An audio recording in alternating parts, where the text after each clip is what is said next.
if you watch the little videos that I posted last night, essentially what I'm trying to get at there is it doesn't have to necessarily be rubbing it on DNA that's in the house. Essentially what I'm saying is, what if Brian's guilty, but there wasn't enough evidence because he is very smart and he is very careful? So what if people knew that he did it because of the background of what was going on, but planted the evidence to support and make sure that they had a solid case? So in Brian's mind, that's why he immediately was like, I'm getting exonerated, because I know that if there's evidence there and it's on a knife sheath, I didn't bring a knife sheath, or I know that's not my knife sheath, or something like that.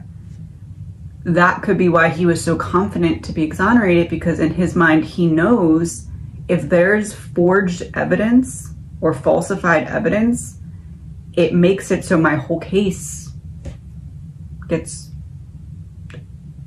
thrown out, pretty much.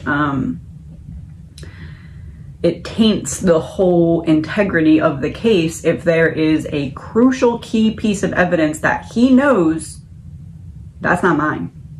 That didn't come from me. So that's kind of what I was getting at with that. So we're going to do, again, allegedly my opinion, just a thought, throwing that out there. Just wanted to explain a little bit more. Okay, so hear me out. What if, hypothetically speaking, all alleged, my opinion, no facts here. Let's just say they found some kind of DNA from Kohberger at the scene. Very little bit. Trace. Little bit. Not necessarily on a knife sheath, but they found some of his DNA. If you rub the sheath then on that DNA, you get an almost undetectable DNA source on the sheath because it's been rubbed up against something else, making it very hard to detect and needing to be sent to multiple places just to get a solid report on it. So was there DNA there? Yes. Where did this knife sheath come from? No one knows.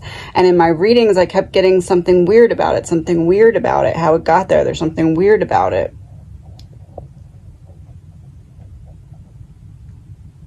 Let's say, again, no facts here, alleged, my opinion, no facts here. Let's say someone wants to make sure that someone gets caught and leaves a sheath. Let's say police are investigating. They're not really finding much, and this is a really, really horrific crime that needs to be solved. We have a little bit of DNA over here and a sheath over here. To make this a solid case, let's put this DNA on this sheath.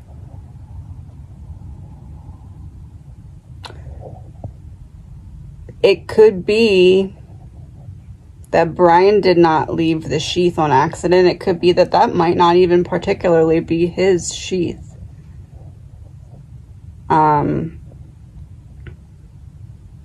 Let's say that driver or accomplice that I was getting in my readings, how I said that they kind of turned on him in some way. If they just throw any sheath in there, and then later the police or investigators, to make their case more solid, take that little bit of DNA that they found, that would be nothing, right? It could be nothing because there's lots of people in and out of that house. And if it's not blood, if it's some other kind of DNA, if it's not on the sheath that was planted, it doesn't really matter as much as if we rub it up against the sheath and now we have it on the sheath. Again, this is pure speculation, kind of a question, because I kind of want to, I'm curious as to what you guys think about this, if that's a possibility, if that would even be a thing. I'll pull some cards on this, but something was telling me to post this. So, and I think that it is because they are really challenging the validity of said DNA. And it's almost like it clicked in my brain as to why. Because if Brian knows for a fact, even if he did this, right? But he knows that that's not his sheath. Could there be DNA? Yes, because I believe he encountered Ethan and there was a struggle there. But if he knows I did not bring that sheath, therefore I did not leave the sheath, so if there is DNA on it, I know that it could be my DNA, yes, but how it got on there is not originated from my body. It's originated from something I left behind. So I know, because of what I know about how things work behind the scenes, I know that I can challenge that.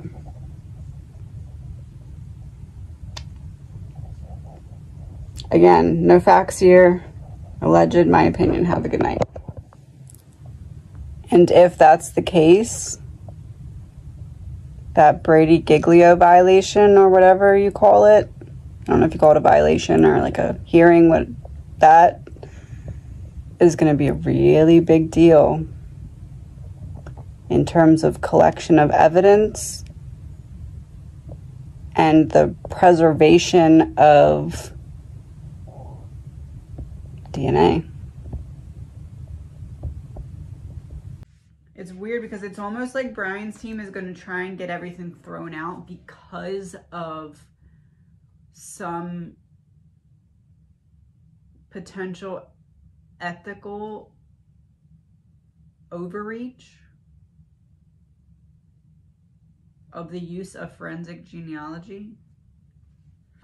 The use of forensic genealogy also underlines that the current storyline about how police identified their suspect, which some are suggesting is a model, is missing pivotal details.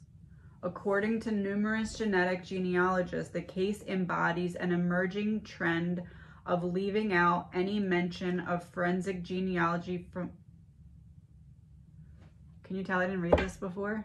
Oh, interesting. Huh. Some are suggesting is a model, missing pivotal details. According to numerous genetic genealogists, the case embodies an emerging trend of leaving out any mention of forensic genealogy from court documents and press conferences. The Idaho affidavit's thoughtful omission of any reference to genealogy, as forensic DNA analyst Tiffany Roy put it, has reignited a heated debate among investigative genealogists, lawyers, detectives, and other forensic experts about the wisdom of this strategy. Huh.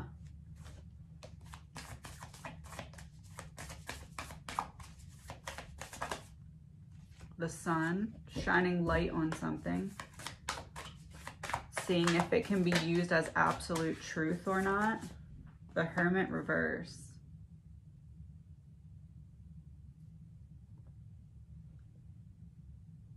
It's possible Kohberger's team may try to get that particular piece of evidence thrown out, and then hence everything else that came after that would be thrown out, I guess, as well, or whatever, because you only got that based off of the warrant that you got because of evidence that's now being thrown out. That may be the root of their part of their strategy here.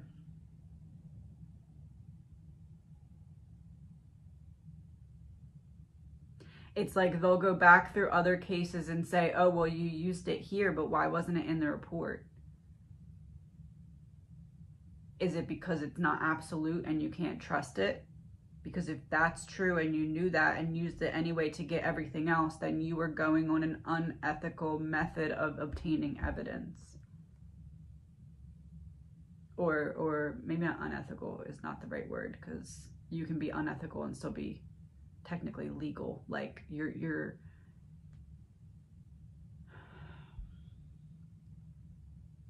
obtaining warrants based off of information that is not absolute or cannot be trusted in like you're using this to get warrants, but you can't use it to put in the affidavit because you know that it's not full trustworthy. You're only using that, so they're gonna try and make it look like you are putting evidence into place to test what you got that was not, how do I put this?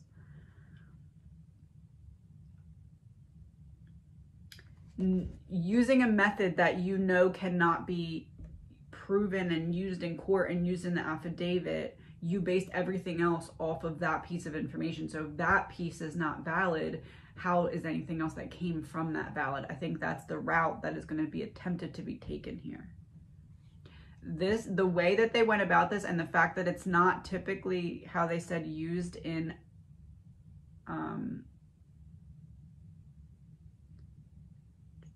court documents and press conferences, that's going to be a big deal. It's going to be a really big deal. The supplemental disclosure DNA test states, I have been informed by Detective J.R. Talbot of the Idaho State Police that on November 13th, 2022, a sheath was recovered at the King Road residence under or next to the body of Madison Mogen. The Idaho State Crime Lab obtained a male DNA profile, suspect profile, from the sheath. This is also referred to in Sergeant Blanker's sworn statement, Exhibit A. On December 27, 2022, law enforcement agents and officers in Pennsylvania recovered trash that originated from the Koberger family residence. That trash was sent to the Idaho State Crime Lab for testing. On December 28, 2022, the Idaho State Lab reported that a DNA profile was obtained from the trash. It was compared to the suspect DNA profile. The lab personnel concluded that the source of the trash DNA profile was a male and was not being excluded as the biological father of the source of suspect profile. At least 99.9998% of the male population would be expected to be excluded from the possibility of being the biological father of the source of the suspect profile. This information is being provided to the court pursuant to my duty and obligation to be fully candid with the court. I do not believe this information is exculpatory to the suspect. However, if the court believes it is exculpatory, then the court should consider this supplemental disclosure in its evaluation of the existence of probable cause or lack thereof. But I am specifically asking the court to not consider this supplemental disclosure as evidence supporting the existence of probable cause. The reason for this request is that if the DNA test results are held inadmissible at some point, such a ruling would not impact the finding of probable cause for this warrant, so long as this court is satisfied as probable cause regardless of the DNA test results.